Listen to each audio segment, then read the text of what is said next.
Welcome to Kavya Nayana cooking channel. ನಾನು ಸುಷ್ಮಾ. ಬನ್ನಿ, ಇವತ್ತು ಆಷಾಢ ಶುಕ್ರವಾರ ವೈಭವ ಲಕ್ಷ್ಮಿ ಪೂಜೆಗೆ ನಾನು 2 ರೀತಿಯಲ್ಲಿ ನೈವೇದ್ಯವನ್ನು ಮಾಡಿ ತೋರಿಸ್ತಾ ಇದ್ದೀನಿ. ಏನ್ ನೈವೇದ್ಯ ಹಾಗೆ ಹೇಗ್ ಮಾಡ್ತೀನಿ ಅಂತ ನೋಡೋಣ. ಮೊದಲನೇದಾಗಿ ನಾನು ಕೋಸಂಬರಿನ ಮಾಡಿ ತೋರಿಸ್ತಾ ಇದ್ದೀನಿ. ಬೆಳಗ್ಗೆ ನಾನು ಒಂದು ಅರ್ಧ ಕಪ್ ಆಗುವಷ್ಟು ಹೆಸರು ಬೇಳೆನ ತೊಳೆದು 1-2 ರಿಂದ 3 ಗಂಟೆ ನೆನೆಸಿ ಇಟ್ಕೊಂಡಿದ್ದೀನಿ. ಹಾಗೆ ಇಲ್ಲಿ ಸ್ವಲ್ಪ ಶುಂಠಿ ತುರಿನ ತಗೊಂಡಿದ್ದೀನಿ.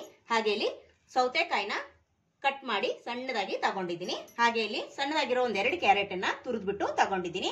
ಹಾಗೆ ಇಲ್ಲಿ ಸ್ವಲ್ಪ ಕೊತ್ತಂಬರಿ ಸೊಪ್ಪನ್ನ ತಗೊಂಡಿದ್ದೀನಿ. ಹಾಗೆ ಇಲ್ಲಿ ಹಸಿ ಕೊಬ್ಬರಿ ತುರಿನ ಸ್ವಲ್ಪ ತಗೊಂಡಿದ್ದೀನಿ.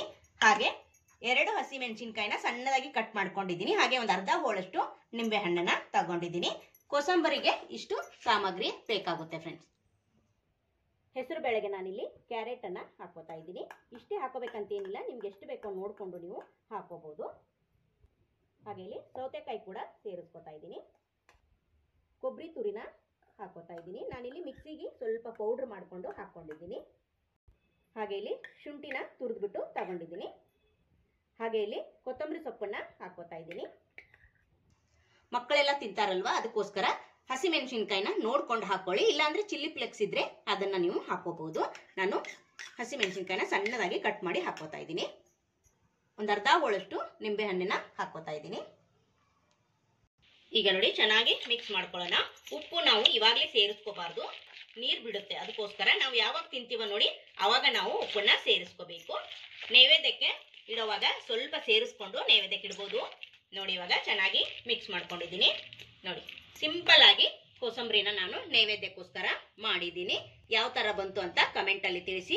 ನಿಮ್ಗೆ ಇಷ್ಟ ಆಗಿದೆ ಅಂತ ಭಾವಿಸ್ತೀನಿ ಫ್ರೆಂಡ್. ಹಾಗೆ ಇವಾಗ ಶಾವಿಗೆ ಪಾಯಸನ ನೈವೇದ್ಯಕ್ಕೆ ಮಾಡೋಣ ಬನ್ನಿ. ಹಸಿ ಕೊಬ್ಬರಿನ ನಾನು ಮಿಕ್ಸಿಲಿ ಈ ತರ ತರಿತರಿಯಾಗಿ ಮಾಡಿ ಇಟ್ಕೊಂಡಿದ್ದೀನಿ. ಒಂದು 4 ಟೇಬಲ್ ಸ್ಪೂನ್ ಅಷ್ಟು ಹಸಿ ಕೊಬ್ಬರಿ ಇದೆ ಇದು. ಇದಕ್ಕೆ ನಾನು 1 ಟೀ ಸ್ಪೂನ್ ಆಗುವಷ್ಟು ಗಸಗಸೆನ ಸೇರಿಸ್ಕೊತಾ ಇದ್ದೀನಿ. ಈಗ ಇಲ್ಲಿ ನೀವು ಏಲಕ್ಕಿ ಕೂಡ ಸೇರಿಸ್ಕೊಂಡು ಇಲ್ಲ ನೀರ್ ಹಾಕೊಂಡು ನುಣ್ಣಗೆ ಪೇಸ್ಟ್ ತರ ರುಬ್ಕೊಂಡು ಬರಬೇಕು. ನೀವು ಇದನ್ನ ಕಾಯಿ ಹಾಲಾದ್ರೂ ತಗೋಬಹುದು, ಇಲ್ಲ ಕೊಬ್ಬರಿ ಸಮೇತಾನೆ ನೈಸ್ ಆಗಿ ಪೇಸ್ಟ್ ತರ ರುಬ್ಕೊಂಡು ನೀವು ಶಾವಿಗೆ ಪಾಯಸಕ್ಕೆ ನೀವು ಹಾಕೋಬಹುದು. ನಾನು ಇವಾಗ ಇದನ್ನ ಫೈನ್ ಆಗಿ ರುಬ್ಕೊಂಡು ಬರ್ತೀನಿ.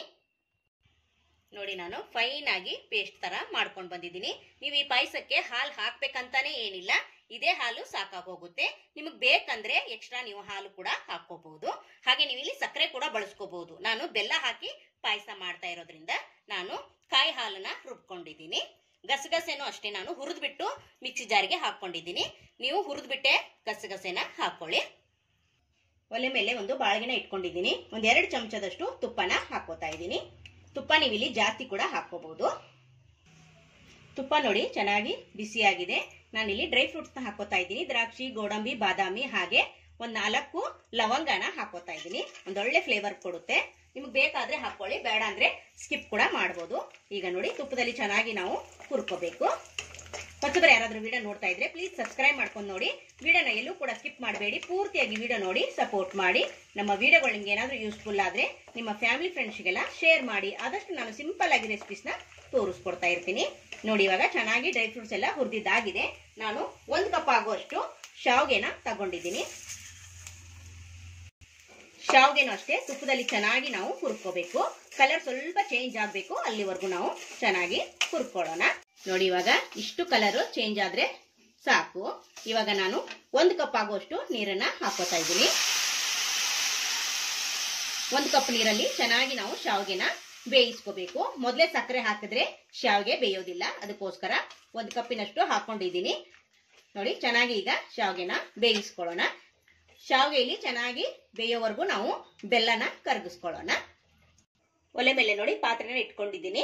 3/4 ಬೌಲ್ ಅಷ್ಟು ಬೆಲ್ಲನ ಹಾಕೋತಾ ಇದ್ದೀನಿ. ನೀವು ಸ್ವೀಟ್ ಜಾಸ್ತಿ ತಿನ್ನೋರಾದ್ರೆ 1 ಕಪ್ ಅಷ್ಟು ಹಾಕೋಬಹುದು. 1 ಕಪ್ ಶಾವಿಗೆಗೆ ನಾನು 3/4 ಬೌಲ್ ಅಷ್ಟು ಬೆಲ್ಲನ ಹಾಕೊಂಡಿದ್ದೀನಿ.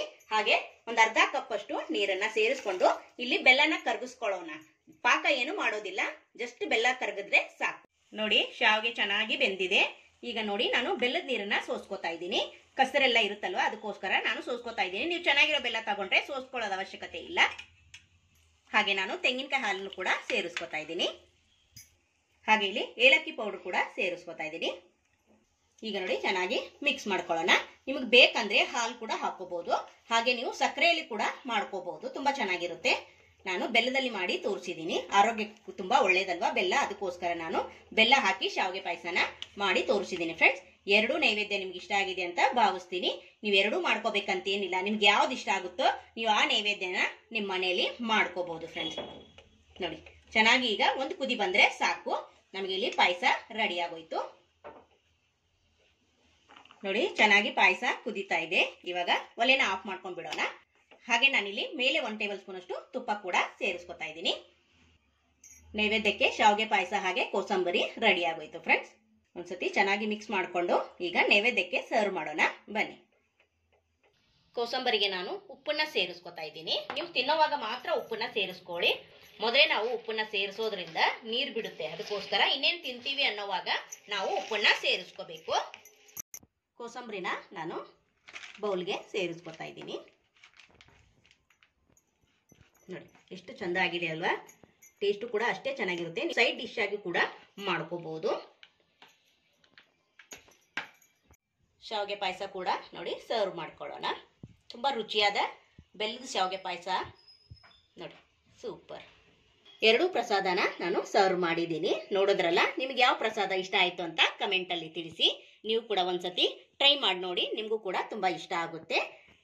ವೈಭವ ಲಕ್ಷ್ಮಿ ಪೂಜೆಗೆ ನಾನು 2 ರೀತಿಯಲ್ಲಿ ನೈವೇದ್ಯನ ಮಾಡಿ ತೋರಿಸಿದ್ದೀನಿ. ನಿಮಗೆ ಇಷ್ಟ ಆಗಿದೆ ಅಂತ ಭಾವಿಸ್ತೀನಿ. ನಮ್ಮ ವಿಡಿಯೋ ನೋಡಿದ್ದಕ್ಕಾಗಿ ನಿಮ್ಮೆಲ್ಲರಿಗೂ ಧನ್ಯವಾದಗಳು. Thank you for watching. ನಮಸ್ಕಾರ ಫ್ರೆಂಡ್ಸ್.